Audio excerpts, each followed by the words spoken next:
Fire, as everyone knows, has emerged as one of the big major issues affecting Oregon and, for that matter, all western states.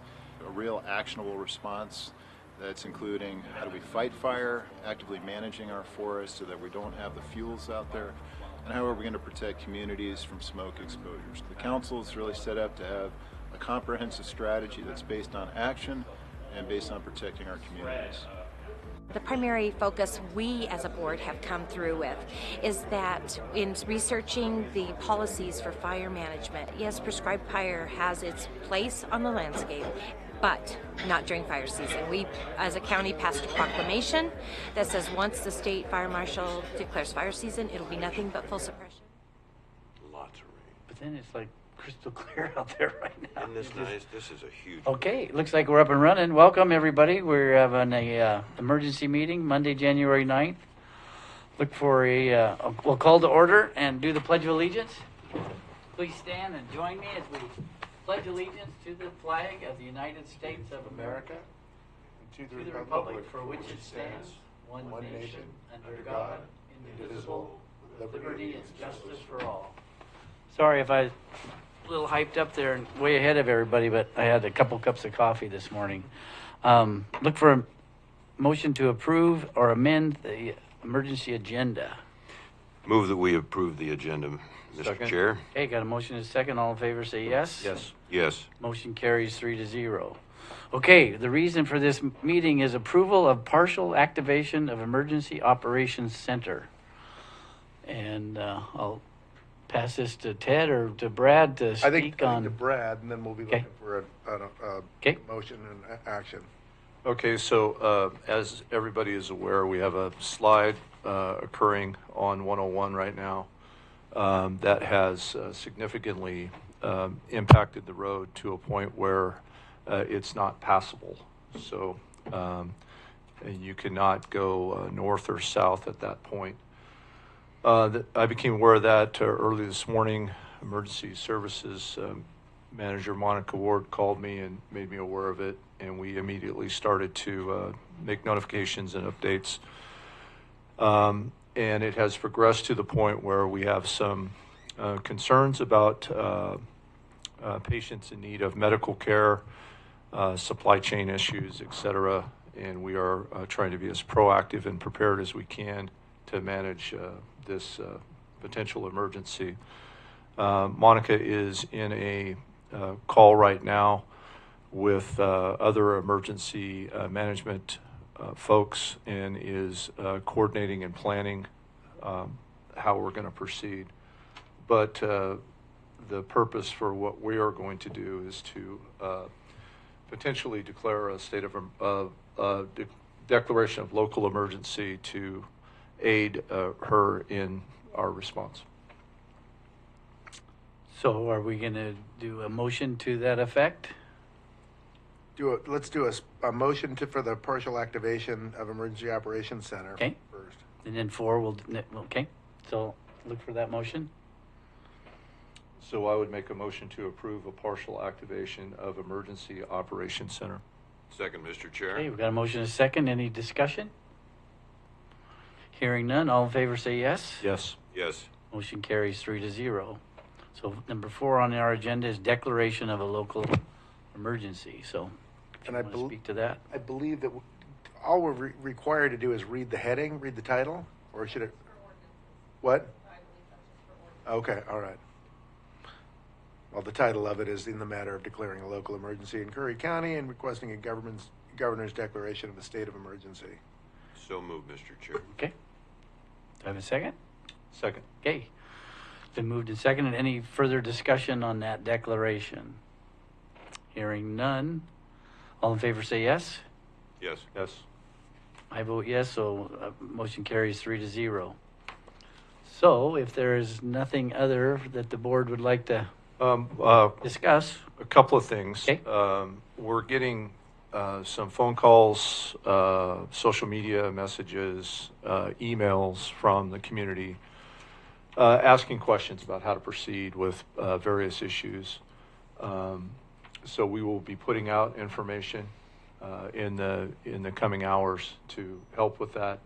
I will get on social media with Monica later this afternoon. We'll go live and hopefully answer and address some of those questions and try to communicate with the public and community as much as we can. Okay. You and her will be on together. Yes, Excellent, thank you. Like live on like live on social media. Is Yeah. that Facebook or? Yeah. Okay. Yep. Never been there, so. Yeah, we'll do that later this afternoon. Okay. In fact, I will put a message out on my social media page, which is Brad Alcorn, Curry County Commissioner, and I will put a time that we'll go live so people can kind of prepare. Give you a for it. heads up. Yeah. Yep. Just got my hair cut and everything now. I wish I could be on there. Well, what's your haircut got to do with it? Ted, we may need you on it. I'm sure if you go over there, you can get on Facebook Live, whatever that is. So, all right. Well, Well, unfortunately, that's how people talk. yeah, exactly. It is. So, It is. I gotta get. yeah, I'm a little out of my comfort zone with that too. but Yeah. it is a necessity. Yep, you're- Here, so. Jumping So in with. Commissioners, I've heard from both South Coast and the Forest Service. You recall we have a new district ranger, so he wants to help have his staff be available too. So I want to get you in touch with him as well. Okay, sounds good. Thank you. At this point, do we have any? Just hey, in 2 weeks it'll be open, or? Well, I saw a picture that Monica had just received from somebody who was at the scene. It came in while we were in the last phone call, so literally 20 minutes ago, and it has sunk even further. I'll bet. Would you guess about 8 or 10 feet? I'd say a little bit more, maybe. Okay. Yeah. Yeah, So it's active. It's moving. it's active. It's moving. They had a geologist. ODOT had a geologist out there, but it's an active situation that's very unpredictable. Yeah. So until it quits moving, they can't really give any kind of predictions on when they might have at least one lane open. Correct. Yeah. Okay. Correct. And this is that time of year. I mean, you guys know probably better than me. We need to be, our road department needs to be out there proactively, assessing our problem areas to make sure that we are prepared for any other events that might take place. And then we've also got to monitor 199 closely. Boy, Yep. oh boy. Yeah. Yes, sir. We just talked about that last meeting. So, but no reason to panic or overreact, because we also talked to CalOR. They have plenty of air support available if we have to move Yep. critical patients or extreme medical needs, and the machine is working well right now. Good. I know 100 years ago when this happened, they actually dumped chips in instead of gravel just because it was lighter and just to lift it, and because the problem with it's sunk, and now you start adding gravel and it slips down that. And they probably Serpentine had a whole lot and- of chips. Oh, tons of chips. Also, on a law enforcement note, I spoke to Sheriff Ward. I was in communication with him early this morning as well. He has contacted OSP. They will help with law enforcement coverage in North County. Port Orford PD, of course, is there and working as law enforcement officers. And then we also have a deputy that lives in Port Orford. So the law enforcement piece of this is well covered. And Lieutenant Hensley from the jail has been in communication with everyone as well, and was in the meeting that I just left regarding any prisoner transports or issues pertaining to in custody inmates. Have we contacted a new sheriff for BZO in Coos County? I assume they probably have. Probably. Yeah. Thank you. Gentlemen, anything else for the good of the order? Thank you, Mr. Chair. None here. None here. All right, I'll look for a motion to adjourn. So move, Mr. Chair. All in favor say yes. Yes. We're in agreement. Thank you, folks. That's it. Miranda, thank you for helping us out. Maritime heritage, towering links to the past, and as much a part of the rugged Oregon coastal landscape as any offshore monolith. The Cape Mears Lighthouse was first illuminated in 1890. Oregon's oldest lighthouse is at Cape Blanco, the westernmost point in the state. It was commissioned in 1870 to aid shipping generated by gold mining and the lumber industry. The 93-foot-high Yaquina Head Lighthouse is the tallest in Oregon.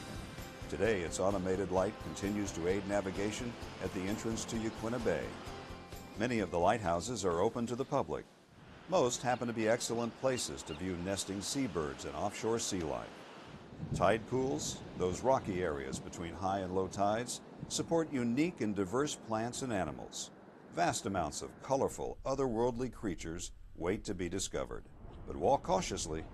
These organisms are tough enough to withstand the pounding surf, but are utterly vulnerable to human activity. Wildlife and sea life abound on the coast. There are 6 national wildlife refuges along the Oregon coast. The Pacific Coast Scenic Byway bisects these refuges or goes alongside them. It provides you the opportunity to see a wide variety of abundant wildlife, including seabirds, seals and sea lions, deer and elk, and many other wildlife. Cape Kiwanda lies at the southern end of the Three Capes Scenic Loop, near the town of Pacific City. Here you'll find a second haystack rock on the byway. Hike up the dune to marvel at stunning views of San